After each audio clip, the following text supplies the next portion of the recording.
Welcome back to the Marvel Movie Minute, a daily podcast which we smash apart the films of the Marvel Cinematic Universe into 1-minute chunks so that we can analyze them in scrupulous detail. I'm Kyle Olson from the Road to Infinity podcast. Hey, and I'm Rob Cabasco. And Kyle. Yes, sir. Do you know the history of the post-credit scene? I don't know the history of the post-credit scene. Do you know where, what the first, post-credit scene was? There's, you could go back in movie history and try to figure out. I know there's lots of movies with outtakes. Right, that have outtakes and stuff. You go to Cannonball Run, and they have outtakes in right. But if you wanted, mostly, agreeably, maybe there'll be some, and I would hope to see if this starts some discussion on this, but it might go back to 1968, okay, Night of the Living Dead. Oh, interesting.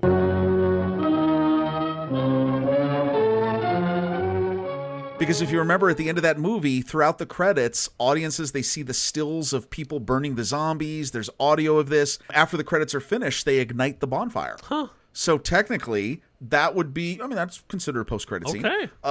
That's one of the earliest ones. And one of your favorite movies of all time really has one of the second or third earliest, what I would definitely consider a post-credit scene. Oh, okay. And that would be 1979's The Muppet Movie. In search of good times and good news.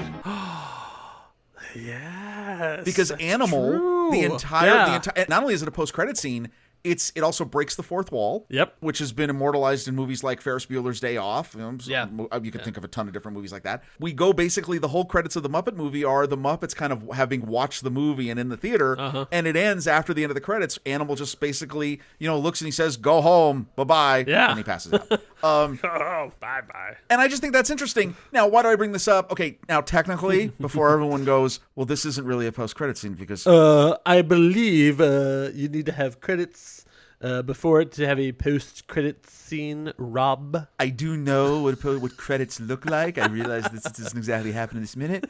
However, yes. This is... come on, everybody. This is basically a post-credit scene. But... I just thought it would be kind of interesting to kind of see about, what's the history. I know. I appreciate that because here we are at minute 105 of a film from 2008 directed by Louis Leterrier. It is known as The Incredible Hulk, and this is where that movie comes to an end. Can you believe we've gotten here, Rob? This is I can't. The movie can't. Actually, in this minute we're about to talk about, this is where the movie actually ends. How did we do this? What? I don't know. The show's not done. Oh yeah, we're not done. We're not done yet. No. We got more because we got credits and all kinds of more stuff coming. You won't believe what we have coming up. But this is actually where it comes. I can't believe we got here. So, but let's get into what the actual minute here. Right. So we go back to the letter, because we pick up where we left off, which is basically the letter that Bruce wrote to Betty with nothing else in it, just the necklace. But we won't get into that. If you want to hear our ranting about that, go to 104. The person is meditating. We still don't know exactly who it is. We have our suspicions, but so. Usually, now I'm not a meditating person. Are you a person who meditates? I meditate, but it's mostly in prayer. It's not necessarily I'm not in the lotus position. Mm-hmm. Now, do we know what he was drinking? Because I was just thinking, why would you have a big cup of coffee before you meditate? Now, we did say that tea, that was tea. And that's something actually, I don't think we talked about in the last minute. Oh, I guess he was boiling it. That's right. That wasn't. Well, he was boiling it. And when you notice when he's pouring it, it's a bright red. Okay. That makes a lot so more it's sense. Not coffee. It's got to be. It's definitely an herbal tea of some kind that he has procured from the mountains of Bella Coola, or where he is. Yeah, here in BC. So we see someone sitting in lotus position with it, and it turns out, oh, it is Bruce Banner. Oh, and he is rocking up a pretty decent beard. It looks good. I know it looks good on him. Edward Norton can really rock the beard. So I'm not sure if this is something he grew or there's something that the makeup people put on him, but it looks good on him. He's dressed well. His cabin looks rustic. Yeah. He's a canner. Yep. And for all we know, there's 2 cabins over is Dexter. Yeah. Oh my God. No, spoilers for the end of Dexter. Oh boy, which I'm happy to spoil because that ending was terrible. Yeah. So as we move in closer on him, we hear his heart beating. He is not wearing the polar watch, that heart monitor, right?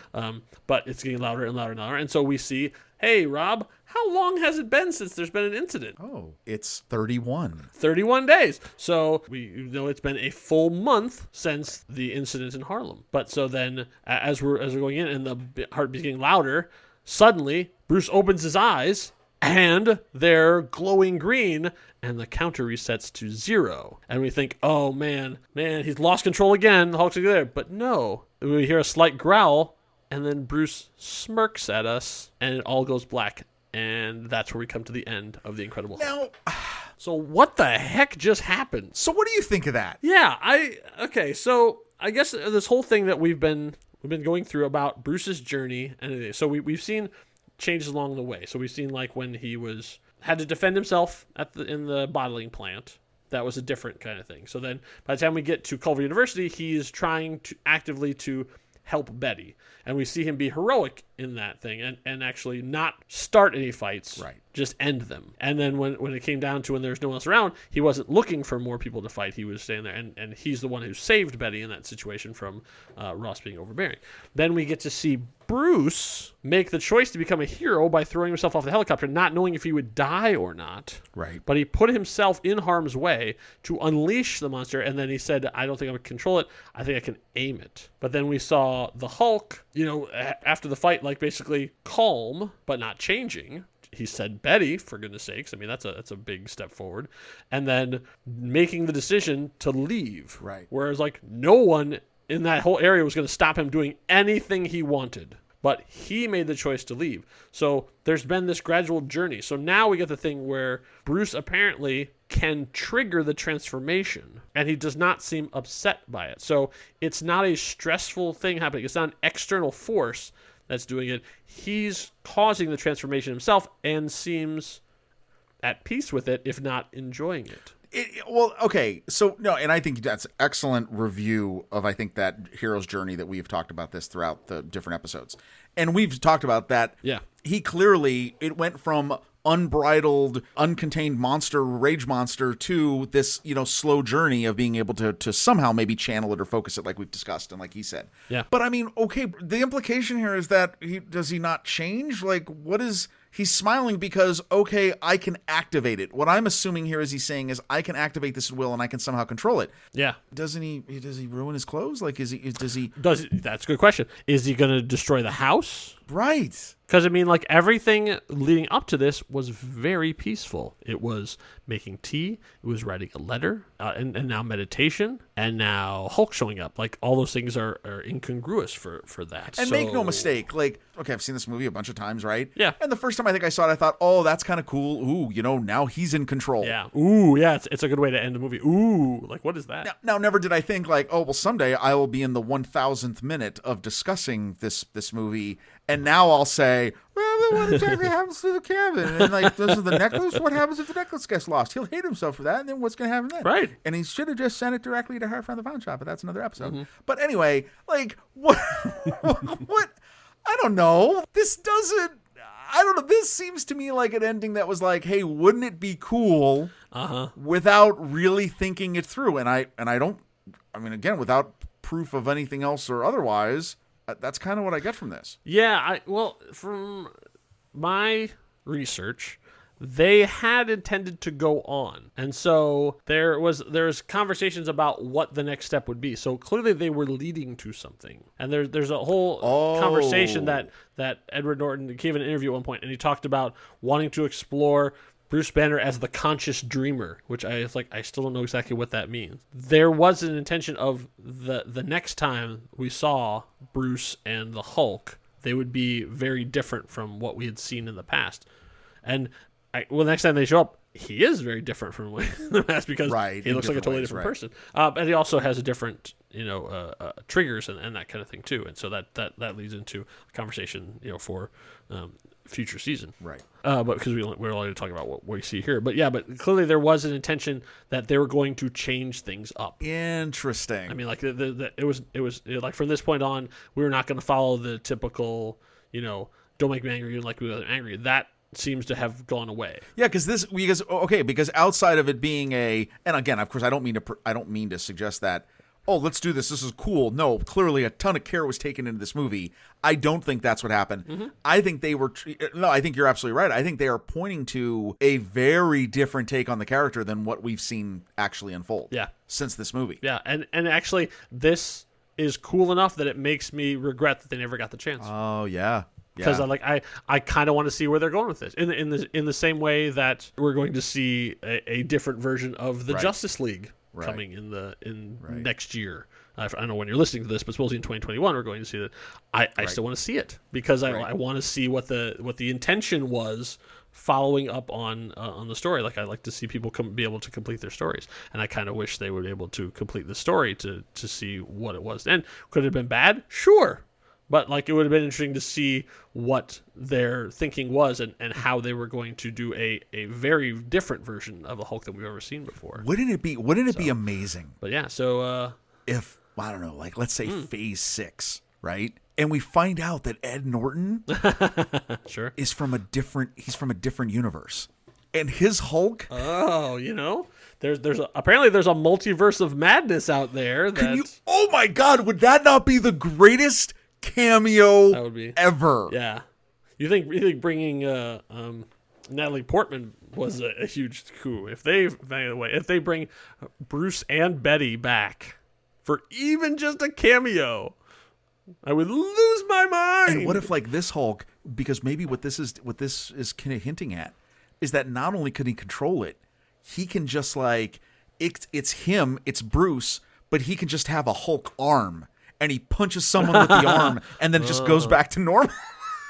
There is a little bit of a comic book homage here. Now, I don't know how much it was intended for them, but see, this is just a play off the top of my head, so this was not in my notes, unfortunately, so I'm just off my head. But Peter David, one of my favorite writers of all time, wrote the Hulk comic for 10 years almost, and got fired. So they're basically like, hey, you did a good job, but now we're going to give it to somebody else. So, just Thanks. Wrap it up. Yeah, thanks a lot. So like as he'd like taken the Hulk ever, like all the greatest things of Hulk, 90% of them came from Peter David's run. And so he wrote the ultimate mic drop, screw you issue of Hulk. It is a work of genius. If any comic of the many hundreds of comics he's written, this is the one that I would get signed by him if I could, because it is such a boss move. So in it, Bruce is being interviewed by someone off camera. We don't know who it is. So Bruce is just sitting in the chair. And basically, Peter David does this thing where he goes through everything that's sort of like he had written in the Hulk, but then goes on this thing where he goes, and here's what the next 10 years would have been. And he talks about all these little things that would have happened along the way to get to whatever the point is that this conversation is happening in the near future. Basically, it's like, here's the stories you're never going to get to see. Oh, what? And then it ends with like basically the idea that the Hulk and Bruce have merged into something new. And so the last shot is Bruce mostly in darkness and sitting in his chair, and he just opens his eyes and his eyes are glowing green. Oh. And so you have the idea that now he is a super genius with super strength, not Professor Hulk, but he's evolved into something new. And that's where the issue ends, and that's where his run ends. And it's like, mic drop, I'm out. And it was like, oh. So I don't know if this was inspired by that. They didn't talk about it in the commentary at all. Oh my God, that like it's so similar in terms of like their intent that I have to think that it might just be parallel tracks, both creative people working on the same thing. But it's when I saw it, I was sort of like, oh yeah. Okay, I gotta say something. That to me gives this a whole different meaning. Then yeah, I mean it really could be that like you're saying, like this is him merging personalities, like that he's summoning the strength or the power of the Hulk without a full-on rage transformation ripping clothes thing. I don't know. Wow. Oh, I love that. Okay. Well, no, then. Yeah. Well, then I kind of like. Well, now I like this now. It'd be interesting to find out if this was the original, always the plan. They're always going to get to this point, or if they came up with this somewhere along the way and went, "Oh, it'd be cool." Kyle, if we ever talk to any of these individuals, I think this would be a great question to ask them. I know. I'm keeping my list for all those big Hollywood parties that I attend all the time. That I'll walk over my routine. And, oh, excuse me. I couldn't. Well, you were involved in the Hulk film, weren't you? Oh, that's great. But yeah, so we've come now to the end of the movie proper. Fade to black. That is a picture wrap on Edward Norton, ladies and gentlemen. Woo! That is it. Way to go. We know him, we love him. And that's it. Movie's over. He was a good Bruce Banner. That's it. Nope. Movie's over. Credits? But No. right now, you would think this is where the credits would go. Right. You would think this is the point where line producer, whatever it is that they're gonna like. It's always the hardest working people usually get the first Right. of the credits.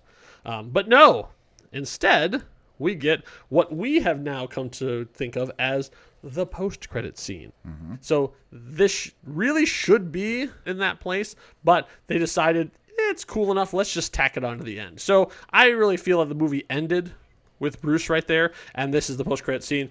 We just didn't happen to stick any credits in there because, let's say Universal was impatient. Let's just get to it. This is really cool. Let me show you this thing. Well, are they worried? I mean, seriously, because are they worried that people are going to leave? I absolutely believe they are worried people leave because many people, including a lot of my friends, did not see the post-credit scene in Iron Man because they walked out. Yeah. Because that's what we have been trained to do by, umpteen years of movie going. So this is kind of interesting the way that this leads in because we actually we hear something before we see it. Right, exactly. It's on black, like we're on the black screen, and we're waiting for the words to come scrolling up, and for the the credit music start playing. Maybe a terrible pop song. That's what a lot of credits use. Oh my god! When the Hulk is in the house. No, but instead we hear a very gruff voice that we know say, "Reload." And so we cut to Thunderbolt Ross is getting shockingly drunk. Well, okay, so right off the bat, what's he drinking? Actually, this is a local concoction called the Hulk. Yes. Apparently this is a drink. Do you know what it's made of? I don't. Do you? There is a story on this drink because it is called. It sometimes is called the Incredible Hulk, Yep. right? Right. So it can also be called Green-Eyed Monster, Schrock, Hip and Hen. It's a green-colored cocktail. It's made by equal parts of a fruit liqueur called Hypnotic and Hennessy brand cognac. Ah. And it's poured over ice. And obviously it's named famously because of its green color. Right. Looks like the Incredible Hulk. So originally what the story is, again, as always, thank you, Wikipedia. The drink was originally supposedly created by U.S. Army soldiers at Fort Hood, Texas in 2003. Okay. There was a launch of the Hypnotic liqueur. Somebody, basically an employee, they were noticing that women were like drinking this sort of drink, but they were drinking it because it seemed kind of fruity and a whole bunch of other things. And they wanted to do a twist on it. And it came all about from all these different sources and stuff. Oh, this is a drink that men will drink. And so there we go. Okay, so he's like Thunderbolt Ross drinking Hulks. Question is, what was William Hurt drinking? Was he drinking just Gatorade on the rocks? Something that was nice and green? I think he was drinking this stuff. No, I think this you think he was drinking the real thing? All right. I think he's drinking the real thing here. So he's got the cigar in one hand and the drink in the other. Downs his drink and says out again, "Reload." And he looks in the mirror and you know what, Rob? I don't think he likes what he sees. No, he doesn't. He's looking at a broken man. Unkempt tie. Yep. I wonder smoke. if Betty's enjoying Lady Liberty. Yeah. Hope she doesn't call that stupid Leonard. Don't worry. I wonder if I should be monitoring her mail. Nah. Jeez, for crying out loud. So. Why is she with some David guy now? What is this? Anyway. What? Who's this guy now? So then, in a very cowboy kind of shot, the door swings open, and in walks a man. A man who comes striding through, but we don't get to see his face. He says, "The smell of stale beer and defeat." And it's like, I feel like I might have recognized that voice. Yeah, that voice does sound familiar. And then he walks up behind the general and says, I hate to say I told you so, General. And that's where the minute ends. That's where a minute ends. I feel like I know that voice, though. Can't even get a post-credit scene in. Stop. Right. We gotta find out what happens. Right? No, the voice sounds very familiar. It's a very familiar voice, but I don't know. Who is this strange man? He looks like he's got a suit on of some kind. He does. I know. He's wearing a suit. His nice clothes are in stark contrast to the uniform that Thunderbolt Ross is wearing. Oh, stark contrast? Yeah. No. So, but I don't know. But we don't see his face, and we won't until minute 106. All right. So you'll have to tune back in to finish the rest of our not pre-post credit sequence. There you have it. In the meantime, if you are a fan of math and you count the stars on Ross's shoulders, you'll see that there are 4 of them. But you know what I like better than 4 stars, Rob? What?